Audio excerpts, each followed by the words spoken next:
Hello, cruel, cruel world. My name is Dr. Shaham Das. I'm a consultant forensic psychiatrist. I assess mentally disordered offenders for a living so that you don't have to. So, Payton Gendron was 18 and he's just been charged with murder after he shot at 13 people in a mostly black neighbourhood. So this was a teenager and he was dressed in military-style clothing and he opened fire with a rifle at a supermarket in Buffalo, which is in New York State. And officials called this, and I quote, hate crime and racially motivated violent extremism. And the guy killed 10 people and he wounded 3 others before he surrendered to police. And this all just happened very recently on Saturday afternoon. So what are the questions that I'm going to address in this episode? Does this kind of mass shooting always equate to mental illness? So is this man or men that do similar things, are they mentally ill? I see similar cases in my line of work. So if this was a case that I was going to assess, what would I look at? What areas would I examine? What would I try and elicit in terms of symptomatology? Does it make a difference if he's mentally unwell? If he gets a diagnosis of a mental illness, does it make a difference in the course of what happens to him? Will he, for example, still be sent to prison or will he be less culpable? I will answer all of those questions and many, many more. Sit back and relax. Welcome to A Psych for Sore Minds. Before I answer that, I'm going to just put everything into context. I'll tell you a little bit of background. The details are pretty patchy because this has only really just come onto the world news stage at the time of this recording. So Gendron, he was white, 18 years old. He was wearing body armour and military-style clothing. He pulled up and started shooting at Tops Friendly Market at about 2:30 p.m. on Saturday afternoon. He streamed the whole thing via a camera fixed onto his helmet, and it was on Twitch for at least 2 minutes before the service itself managed to figure out what's going on and end the video. Initially, he shot 4 people outside of the store, killing 3 of them. Then he went into the store, and there was a security guard who was a retired Buffalo police officer who shot at Gendron, and then he shot, but Gendron had a bulletproof vest on, so he survived. Then he shot back at this man and he killed him. So 13 people were shot, 11 of the victims were black, 2 of them were white. Then the Buffalo police entered the store and they confronted the gunman, at which point the suspect put a gun to his own neck, but then the police managed to talk him down and he dropped the gun and was promptly arrested. The Erie County Sheriff, a man called John Garcia, added, and I quote, "This was pure evil. It was straight up racially motivated hate crime from somebody outside of our community, outside of the city of good neighbours, coming into our community and trying to inflict that evil upon us." So we know that Gendron was from Conlick, which is a community about 200 miles, 320 kilometres, southeast of Buffalo in New York State. So it does seem as if he intentionally made the journey to a neighbourhood, a black neighbourhood, to carry out this atrocity. And the President, Joe Biden, issued a statement late on Saturday, and he said, and I quote, "The First Lady and I are praying for the victims and their families, and hearts all across this country are with the people of Buffalo." Which is quite a nice sentiment. I think the previous president would have probably said something like, "There was good people on both sides. He was a tremendous shooter, just tremendous." Okay, so that's the background. Let's get into the psychiatry behind it all. Pay attention, nerds. Here comes the science. Does this kind of events, this kind of mass shooting, does it always equate to mental illness? So at the time of this recording, there's very few details available about Gendron. Not very much is known about any sort of psychiatric history or his background, but I'm sure things will come out in the upcoming weeks during his trial. So to answer that question, it depends how you define a mental illness. And I'd say there's 3 definitions. There's like the colloquial sort of layman's definition, which is if you do something horrific, whether that be offending sexually against children, terrorist attacks, this kind of mass shooting, if you do that, you must be mentally unwell. And I think that what that's about is if you don't abide by human laws or normal human decency or the law, then you're mentally ill. Or if you have these kind of murderous thoughts that maybe a lot of us have, but if you don't have like the moral and the ethical boundaries and the social boundaries to stop you doing that, then you're mentally ill. So if you use that definition, then yeah, obviously Gendron is all of those things. So in that context, yes, he's mentally ill. Then there's the psychiatrist definition. This is what I would say using my fancy terminology and my ICD-10s and DSM-4s, which is that it has to be a recognised mental illness with recognisable symptoms, like schizophrenia. That's a symptom, that's an illness that I see very commonly in my patients who commit violence. And just having hate in itself, or even sort of racial hatred, even ideas of genocide, those aren't symptoms of mental illnesses. Like hearing voices, being paranoid, having disconnections outside of reality, that is mental illness. So even though Gendron's thoughts might be vile, they might be racist, that's not mental illness. And I would say most importantly, when it comes to this case, there is the legal term of mental illness, or I should say in UK law, the legal term of insanity. So I'm sure most of you have heard of the phrase, not guilty by reason of insanity. So for somebody to manage to get that finding, not only do they have to have, sorry, my door's just slamming there.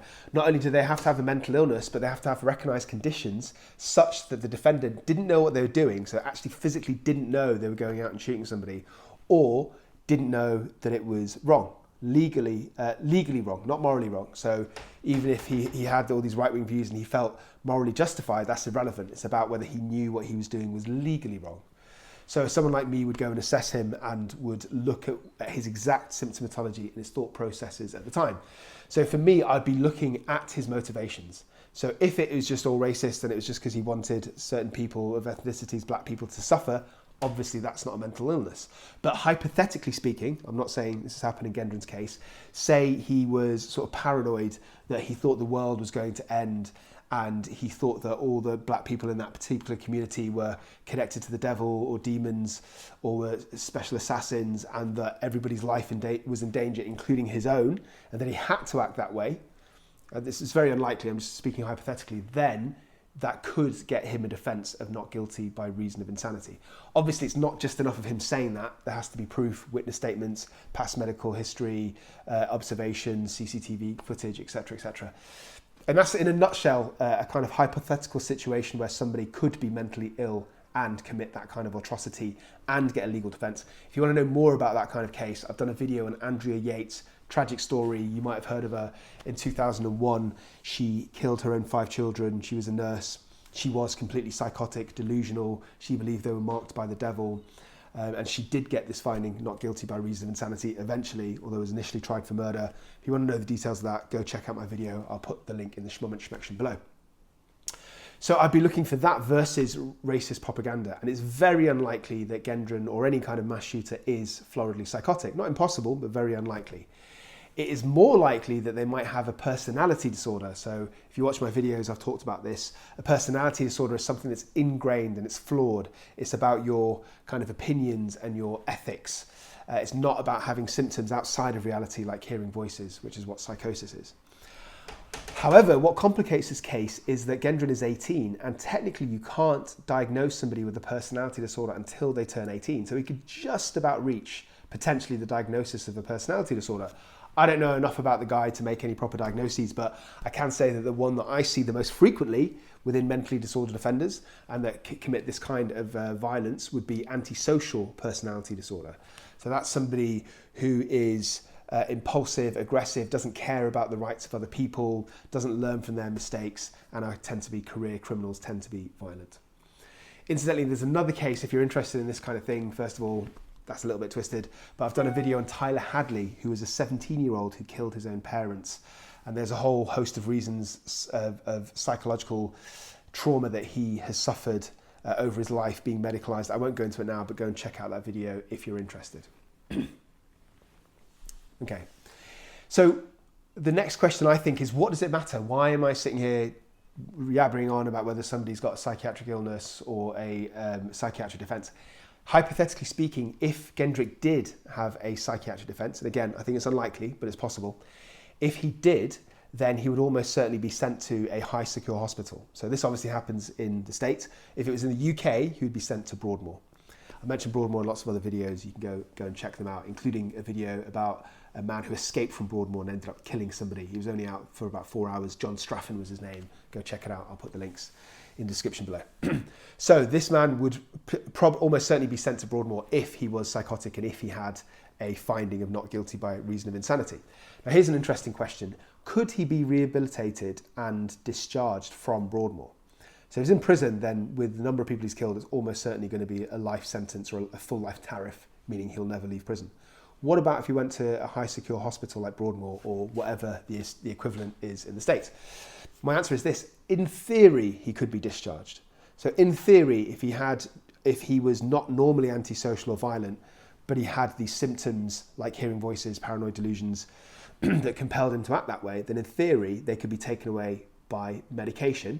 And after years and years of observation, if he was very safe, he could be discharged. He could be released into the community with psychiatric follow-up, making sure he's taking his medication in the community, etc., etc.